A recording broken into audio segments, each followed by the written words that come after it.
90s वाले railway station ससुराल में गरीब बेटी की पहली रसोई।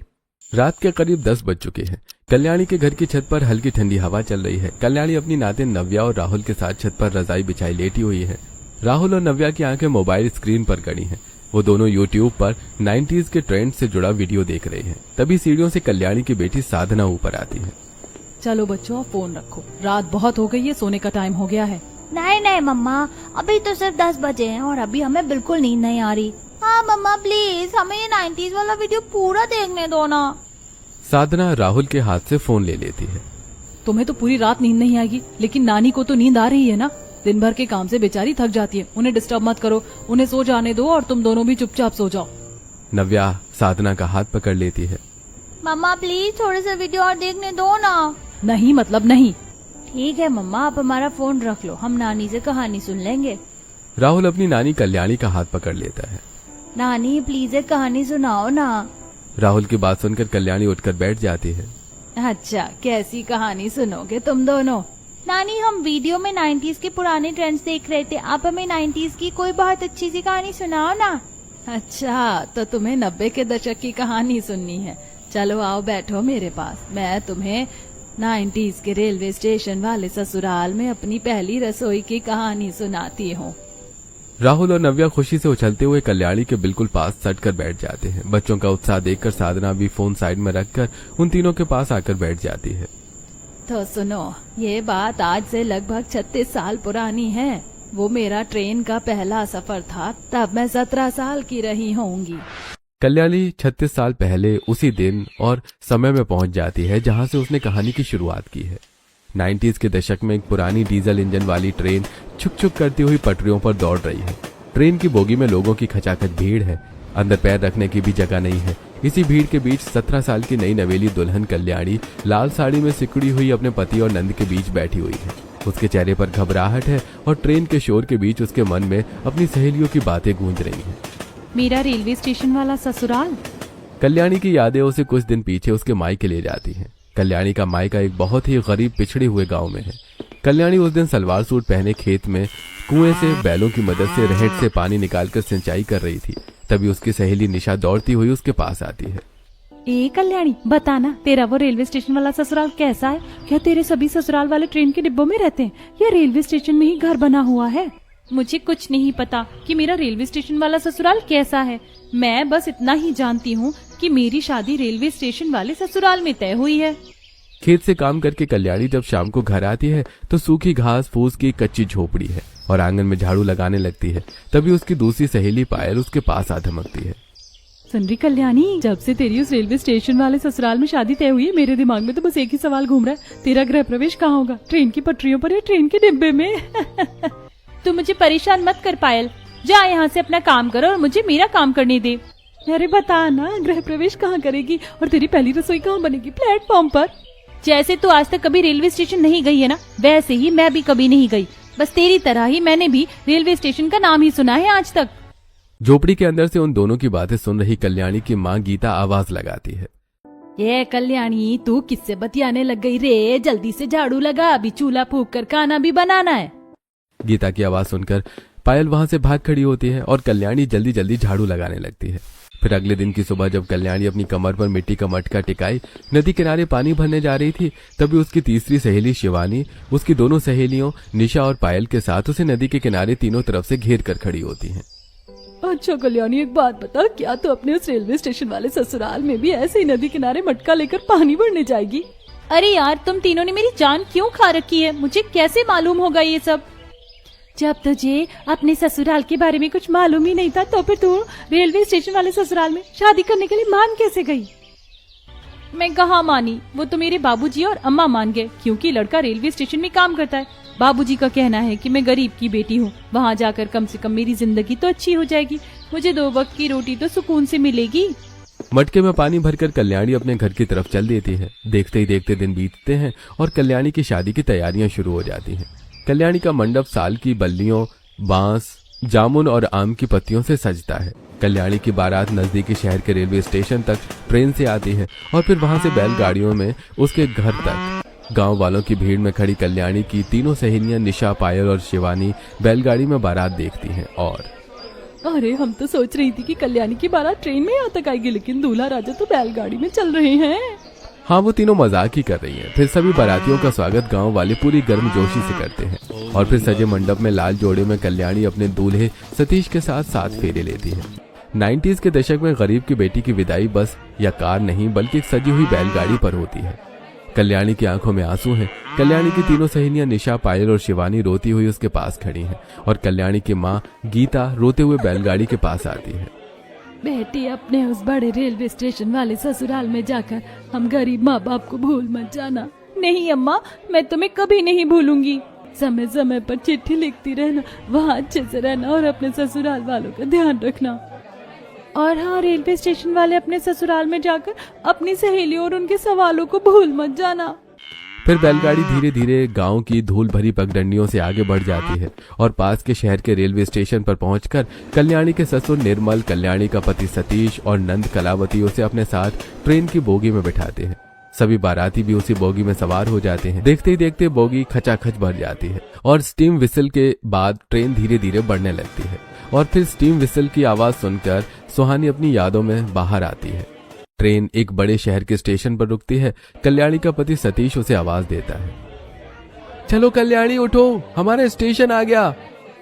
कल्याणी उस भीड़ में अपनी साड़ी और खुद को संभालते हुए सतीश के पीछे पीछे ट्रेन से उतरने की कोशिश करती है, लेकिन स्टेशन पर बोगी के अंदर से भी ज्यादा भीड़ है। उतरने और चढ़ने वालों की आपाधापी मची है। इसी धक्का मुक्की में कल्याणी का हाथ सतीश से छूट जाता है और ट्रेन से उतरने वालों की भीड़ कल्याणी को एक तरफ धकेल देती है और ट्रेन में चढ़ने वालों की भीड़ सतीश को दूसरी तरफ ले जाती है। इसी तरह सतीश के पिता और बहन भी हो जाते हैं। अपने पति का हाथ छूटते ही कल्याणी घबराकर इधर उधर देखने लगती है।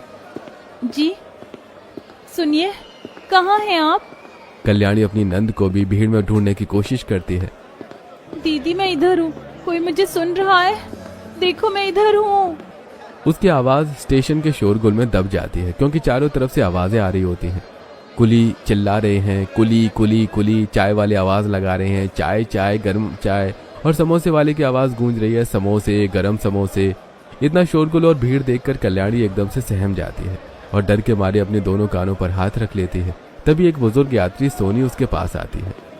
बेटी, जरा बताओगी ये कौन सा रेलवे स्टेशन है? फिर दूसरा यात्री उसके पास आता है। अरे बहन जी, मुझे मुंबई के लिए ट्रेन पकड़नी है, किस प्लेटफॉर्म से मिलेगी? मुझे नहीं पता, मैं यहाँ पहली बार आई हूँ। भीड़ के साथ कल्याणी रेलवे स्टेशन के बिल्कुल कोने तक पहुंच जाती है और जहां कल्याणी के साथ उसका पति, ससुर और नंद उतरे थे, वो तीनों वहीं आसपास कल्याणी को ढूंढने की नाकाम कोशिश करके थक जाते हैं। अरे राम राम, बहू कहाँ चली गई? कहीं ऐसा तो नहीं कि वो ट्रेन से उतर ही ना पाई और ट्रेन के साथ ही चली गई हो? अगर ऐसा हुआ होगा तो पता नहीं बेचारी का क्या हाल होगा। अनजान लोगों के बीच में हम उसे कहाँ कहाँ ढूंढेंगे। पिताजी, आप परेशान होकर ज्यादा मत सोचिए। कल्याणी इसी स्टेशन में ही उतरी है, मेरे पीछे ही थी, ढूंढिए, यहीं कहीं होगी। अरे भैया, इतनी भीड़ में हम नई नवेली भाभी को कहाँ ढूंढेंगे? इस भीड़ में तुम्हारी भाभी ने ही लाल रंग का शादी का जोड़ा पहना हुआ है, तो उसे ढूंढने में ज्यादा मुश्किल नहीं होगी। तुम बस लाल साड़ी पर ध्यान दो। सतीश, कलावती और निर्मल मिलकर अपनी तरफ के स्टेशन का कोना कोना छान मारते हैं, लेकिन कल्याणी उन्हें नहीं मिलती। उधर कल्याणी भीड़ के धक्कों के साथ बहती हुई स्टेशन के बिल्कुल दूसरे छोर पर एक सुनसान कोने में बेंच पर बैठकर रोने लगती है। धीरे धीरे शाम ढलने लगती है और स्टेशन की भीड़ छटने लगती है। तभी वहां ड्यूटी पर तैनात स्टेशन मास्टर विनय की नजर उस पर पड़ती है। विनय कल्याणी के पास जाता है और, अरे तुम कौन हो और यहाँ शाम के समय लाल जोड़े में क्या कर रही हो? जाओ यहाँ से, तुम्हारे ऐसे रेलवे स्टेशन में अकेले रुकना खतरे से खाली नहीं है। मैं कहाँ जाऊँ बाबूजी? रोते हुए कल्याणी शुरू से लेकर अभी तक जो कुछ भी हुआ वो बात बताती है। अच्छा, रो मत बेटी, शांत हो जा। मुझे अपने पति का नाम बता, मैं अनाउंसमेंट करवा देता हूँ। क्या नाम है तुम्हारे पति का? हमारे यहाँ पति का नाम नहीं लेते बाबूजी। अरे अब नाम ही नहीं बताओगे तो मैं ढूंढूंगा कैसे? वहीं दूसरी तरफ सतीश मायूस होकर अपने पिता और बहन के साथ एक बेंच पर बैठ जाता है। तभी उसकी जान पहचान वाला टीटी नरेंद्र वहां पहुंचता है। अरे क्या हुआ बेटा सतीश, तुम इतना परेशान क्यों हो? तुम तो गांव बारात लेकर गए थे ना, तुम्हारी नई दुल्हन कहाँ है? चाचा, आया तो दुल्हन के साथ ही था, लेकिन इस कमबख्त भीड़ भाड़ में वो स्टेशन पर कहीं खो गई। तो यहाँ परेशान होकर बैठने से क्या होगा? ये मेरे साथ उसके नाम के अनाउंसमेंट ही करवा दो। सतीश खड़ा ही होता है कि तभी उसे सामने से स्टेशन मास्टर विनय कल्याणी को साथ लेकर आता हुआ दिखाई देता है। कल्याणी दूर से ही अपनी नंद को देख लेती है और दौड़कर उसके गले लग जाती है। आप सब मुझे अकेले यहाँ छोड़कर कहाँ चले गए थे? भाभी, हम आपको छोड़कर नहीं गए थे, भीड़ भाड़ में हम सब अलग हो गए थे। अब से ध्यान रखना, इस भीड़ भाड़ वाले स्टेशन में कभी भी मेरा या भैया का हाथ मत छोड़ना। सतीश विनय के सामने हाथ जोड़कर खड़ा हो जाता है। आपका बहुत बहुत धन्यवाद स्टेशन मास्टर साहब, आपने मेरी पत्नी को सही समय पर हमारे पास ला दिया, नहीं तो न जाने वो बेचारी संजान रेलवे स्टेशन पर कहाँ कहाँ भटकती और उसके बिना हम क्या करते, उसके घर वालों को हम क्या मुंह दिखाते। सतीश और उसका परिवार कल्याणी को लेकर क्वार्टर पहुंचता है, जो कि रेलवे स्टेशन के पास ही बने हुए हैं। क्वार्टर के अंदर हॉल में सतीश की मां अंजू थकी हारी बैठी है। उन तीनों के कदमों की आहट सुनते ही वो झट से उठकर बाहर आती है। मैं सुबह से तुम लोगों का इंतजार कर रही हूँ, कहाँ रह गए थे तुम सब? अरे भाग्यवान, तुम्हें तो पता ही है कि अपनी रेलवे कितनी देर से चलती है, बस ट्रेन आउटर पर 10 घंटे खड़ी रह गई थी। निर्मल अपने बेटे सतीश के कान में फुसफुसाता है। देख सतीश, अगर तेरी माँ को यह सच बता दिया कि नई बहू स्टेशन पर खो गई थी तो वो हजारों सवाल करने लगेगी और बेवजह बखेड़ा खड़ा करेगी। इतना बोलकर निर्मल अपनी बेटी कलावती के साथ क्वार्टर के अंदर चले जाते हैं। उनके पीछे अंजू भी हॉल में आती है और पूजा की थाली सजाकर लाती है और दरवाजे पर खड़े सतीश और कल्याणी की आरती उतारती है। फिर दहलीज पर चावल से भरा स्टील का कलश रख देती है। आओ बहू, अंदर आओ, गृह प्रवेश करो। कल्याणी कलश गिराकर गृह प्रवेश करती है। हे भगवान, गांव में तो मैंने सोचा था कि मेरा गृह प्रवेश ट्रेन के डिब्बे में होगा, लेकिन गृह प्रवेश तो बिल्कुल असली और पक्के घर में हो रहा है। कुछ कहा तुमने? नहीं जी, मैंने कुछ नहीं कहा। बहू, ट्रेन के सफर से तुम बहुत थक गई होगी, जल्दी से खाना खाकर आराम कर लो। सुबह उठकर तुम्हें अपनी पहली रसोई की रस्म भी तो पूरी करनी है, अपने रेलवे स्टेशन वाले ससुराल में। अंजू सतीश और निर्मल को हॉल में ही खाना परोसती है और कलावती कल्याणी को उसके कमरे में ले जाकर खाना परोसती है। फिर कल्याणी और कलावती साथ में ही खाना खाती हैं। खाना खाने के बाद कल्याणी के सास ससुर हॉल में सो जाते हैं, उसकी नंद दूसरे कमरे में और कुछ देर बाद उसका पति उसी कमरे में आ जाता है। सतीश जैसे ही कमरे में आकर चारपाई पर बैठता है, चारपाई पर बैठी कल्याणी उसके पास सरकती है और स्टेशन पर तुम सबसे अलग होकर मैं कितना डर गई थी। मुझे लग रहा था कि अब मेरा क्या होगा, मैं कहाँ जाऊंगी। अरे, जितना तुम डरी थी उतना ही मैं भी डर गया था कल्याणी। मैं तो यही सोच रहा था कि तुम इस अनजान शहर में कहाँ जाओगी, क्या करोगी। अगर तुम नहीं मिलती तो मैं तुम्हारे घर वालों को क्या जवाब देता। अच्छा हुआ तुम मुझे सुरक्षित मिल गई। तुम्हें पता है, आज मैंने अपनी जिंदगी में पहली बार रेलवे स्टेशन देखा है और पहली बार ट्रेन में बैठी हूँ। अच्छा, अभी तुम आराम से सो जाओ, कल से मैं तुम्हें रेलवे स्टेशन और अच्छी तरह से दिखाऊंगा और बताऊंगा अभी कि रेलवे स्टेशन में क्या क्या चीजें होती हैं। सतीश लेट जाता है। कल्याणी भी लेटकर आंखें बंद करके सोने की कोशिश करती है, लेकिन कुछ ही देर बाद क्वार्टर के बिल्कुल पास से एक भारी मालगाड़ी गुजरती है। ट्रेन के इंजन की तेज छुक छुक और सीटी की आवाज से कल्याणी घबराकर उठ बैठती है। क्या हुआ? सो जाओ तुम। जैसे मेरी आंख लगती वैसी ट्रेन की आवाज आने लगती है। ऐसे शोर में भला मुझे नींद कैसे आएगी? रात भर यही सिलसिला चलता रहता है। जैसे ही कल्याणी की आंखें बंद होने लगती हैं, कोई ना कोई ट्रेन तेज आवाज करती हुई गुजर जाती है और उसकी नींद खुल जाती है। आखिरकार सुबह के 4 बजे जाकर उसे नींद आ जाती है। कल्याणी की कहानी यहाँ तक पहुंचती ही है कि कल्याणी के पास बैठा कहानी सुन रहा राहुल बीच में बोल पड़ता है। नानी, एक बात समझ नहीं आई, जब आप रेलवे स्टेशन में खो गई थी तो आपने नाना जी को कॉल क्यों नहीं कर लिया था? अरे मेरे भोले बच्चों, हमारे जमाने में मोबाइल फोन नहीं हुआ करते थे और अगर होता भी रहा होगा तो मुझे उसके बारे में कुछ नहीं पता। और हाँ, मुझे बीच में डिस्टर्ब मत करो। हाँ, अब शांति से नानी की 90s के रेलवे स्टेशन के ससुराल में पहली रसोई की कहानी सुनो। अगर तुमने फिर से टोका तो नानी कहानी नहीं सुनाएंगी। सॉरी नानी, अब हम कुछ नहीं बोलेंगे, आप अपनी कहानी कंटिन्यू रखिए प्लीज। हाँ, तो कहाँ थी मैं? आप रेलवे स्टेशन वाले घर में सो रही थी नानी। हाँ, मैं सुबह के 4 बजे सोई और 5 बजते ही सुबह के 5 बजते ही कल्याणी के सास अंजू उसके कमरे का दरवाजा खटखटाने लगती है। अरे बहू, उठना नहीं है क्या? आज तुम्हारे रेलवे स्टेशन वाले ससुराल में तुम्हारी पहली रसोई है, बहुत काम है, जल्दी उठो। कल्याणी हड़बड़ाकर उठ बैठती है और अपना पल्लू संभालती और आंख मलती हुई कमरे से बाहर आ जाती है। अंजू से एक बाल्टी पकड़ाती है और बहू आओ मेरे साथ। अंजू कल्याणी को रेलवे स्टेशन की पटरियों की तरफ ले जाती है और पटरियों के बीच पड़े पाइप से बह रहे पानी की तरफ इशारा करती है।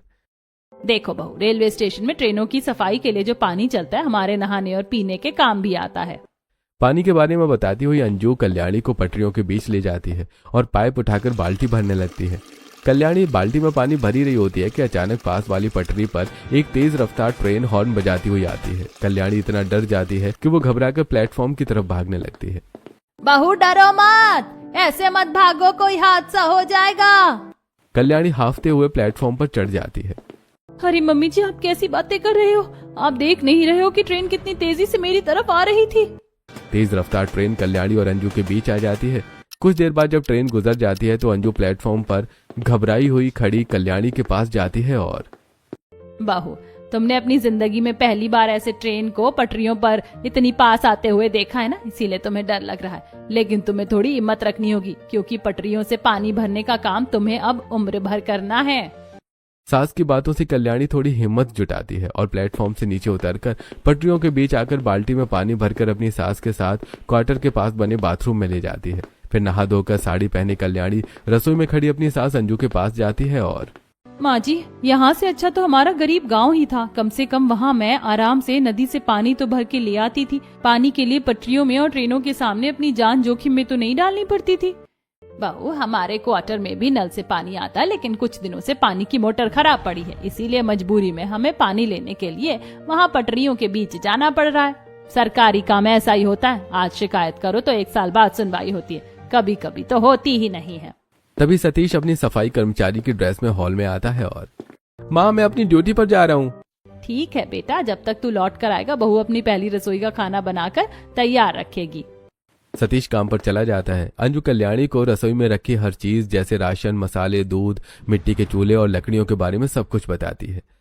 बहू, अब तुम्हें जो भी बनाना हो अपनी पहली रसोई में वो तुम बना लेना, और जो भी बनाना थोड़ा ज्यादा बनाना, क्योंकि तुम्हारे इस रेलवे स्टेशन वाले ससुराल में बिन बुलाए मेहमान भी आते हैं। रसोई के बारे में अंजू को सब कुछ समझाकर अंजू हॉल में आकर बैठ जाती है। कुछ देर बाद वहाँ कलावती और निर्मल भी आकर बैठ जाते हैं। रसोई में कल्याणी चूल्हे में सूखी लकड़ी डालकर आग जलाती ही है कि पड़ोस की औरतें रूपा और चमेली घर में आने लगती हैं। अंजू, हमने सुना है आज तुम्हारी नई बहू की पहली रसोई है। हाँ हाँ बिल्कुल, पहली रसोई है। मैं तुमको न्योता देने आने ही वाली थी, अच्छा हुआ तुम ही आ गई। तो मेरी बहू की पहली रसोई का स्वाद चखने जरूर आना। अरे अंजू, तुम नहीं भी बोलती तो भी हम जरूर आती। हाथी क्या, आ ही गई है। रेलवे स्टेशन में हम सब भले अलग अलग क्वार्टर्स में रहते हैं, लेकिन है तो एक ही परिवार, सुख दुख में साथ रहने वाले। तब तक कल्याणी रसोई में चूल्हे में बड़े से पतीले में दूध गर्म होने को रखकर जमीन पर बैठकर सब्जियां काटने लगती है। तभी एक ट्रेन बहुत तेजी से तेज हॉर्न बजाती हुई क्वार्टर के पास से गुजरती है। हॉर्न की आवाज इतनी तेज होती है कि कल्याणी चीखती हुई रसोई से बाहर हॉल में आ जाती है। माँ जी, माँ जी, क्या हुआ बहू? अरे तुम भी कैसी बातें करती हो अंजू, तुम्हारी बहू ट्रेन की आवाज से घबरा रही है। कलावती उठती है और कल्याणी का हाथ पकड़ लेती है। ठीक है भाभी, चलो मेरे साथ रसोई में, मैं तुम्हारी खाना बनाने में मदद करवाऊंगी। नंद कल्याणी को वापस रसोई में ले जाती है और सब्जियां काटने में उसकी मदद करने लगती है। हाँ, मेरे साथ, मैं आपको सिखाती हूँ कि कैसे ट्रेन की आवाजों को अनसुना करके रेलवे स्टेशन वाली रसोई में खाना बनाते। और हाँ, बिल्कुल चिंता मत करो, कुछ ही दिनों में आपको इन सब आवाजों की आदत पड़ जाएगी। कलावती कल्याणी को फिर से रसोई में ले जाती है और दोनों मिलकर सब्जियां काटने लगती हैं। और उधर सतीश प्लेटफॉर्म में यात्रियों द्वारा फैलाई गई गंदगी को साफ करने का अपना काम कर रहा है। तभी 2 बुजुर्ग सोनी और जीतू परेशान हालत में सतीश के पास आते हैं। अरे बेटा, जरा बताओगे कि राजधानी एक्सप्रेस कब तक आएगी? अरे काका, वो ट्रेन तो अभी अभी कुछ मिनट पहले ही निकल गई। हाँ बेटा, उसी ट्रेन में तो हम दोनों अपने 2 बेटों के साथ सवार थे, लेकिन हम दोनों पानी पीने के लिए उतरे और ट्रेन चल दी। काका काकी, राजधानी एक्सप्रेस तो अब कल ही आएगी, लेकिन आप चिंता मत करिए, चलिए मेरे साथ। आज मेरी पत्नी की पहली रसोई है, तो मैं आप दोनों को उसके हाथ का खाना खिलाता हूँ और आपके रहने की व्यवस्था भी वहीं करवा दूंगा। फिर आप दोनों कल आराम से अपनी ट्रेन पकड़ लीजिएगा। सतीश सोनू और जीतू काका को लेकर अपने क्वार्टर की तरफ बढ़ता है। तभी सतीश देखता है कि कुछ अमीर घरों के बच्चे चिप्स खाकर रैपर प्लेटफॉर्म पर यहाँ वहां फेंक रहे हैं और उनके माँ बाप उन्हें कुछ नहीं बोल रहे हैं। सतीश रैपर उठाता है और मन ही मन बड़बड़ाता है, ये लोग सिर्फ पैसों से ही अमीर हैं, लेकिन इनमें सिविक सेंस नाम की कोई चीज नहीं है।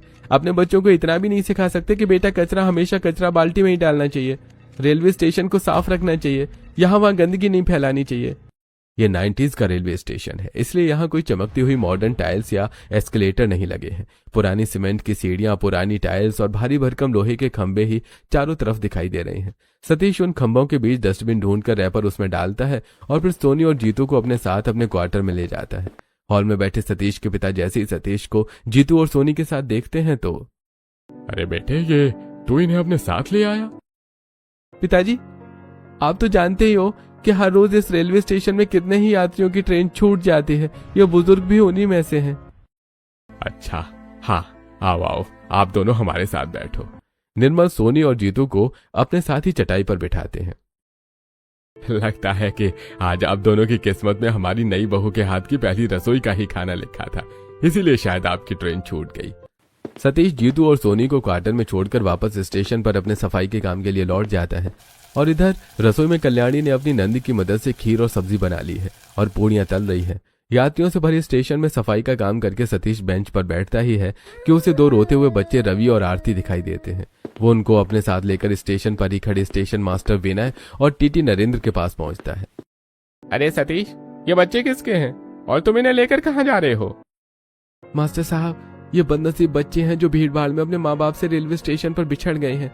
मैंने इनके माता पिता का नाम पूछ लिया है और ये कहाँ रहते हैं ये भी, तो कल मैं इन्हें इनके घर तक छोड़ाऊंगा।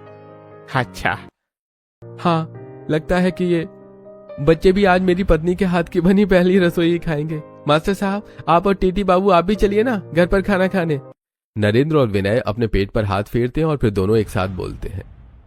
अरे हाँ हाँ सतीश, हम चल ही रहे हैं, बस जरा हैंडपंप पर थोड़ा हाथ मुंह धो लें।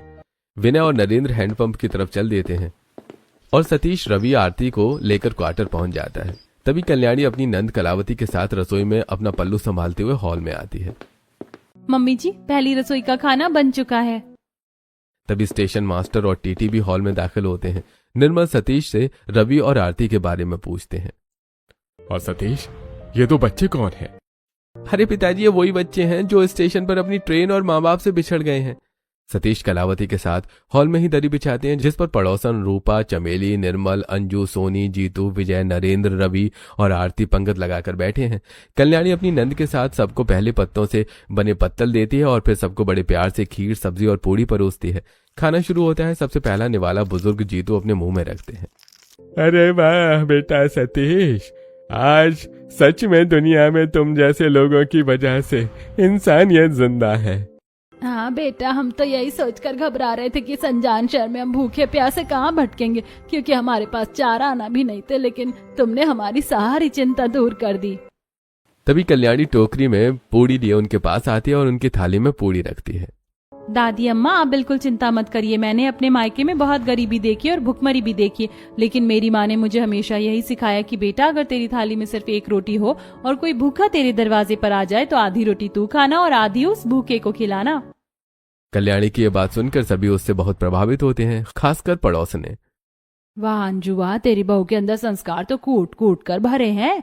ये तेरे घर की साक्षात लक्ष्मी बनकर आई है। हाँ रूपा, बिल्कुल सही कह रही है तू। पहली नजर में ही मैंने इसे पहचान लिया था कि मेरी बहू लाखों में एक है। तभी दोनों बच्चे रवि और आरती अपनी माँ को याद करके जोर जोर से रोने लगते हैं। अम्मा कहाँ हो तुम? मुझे तुम्हारी याद आ रही है, मुझे अम्मा के पास जाना है।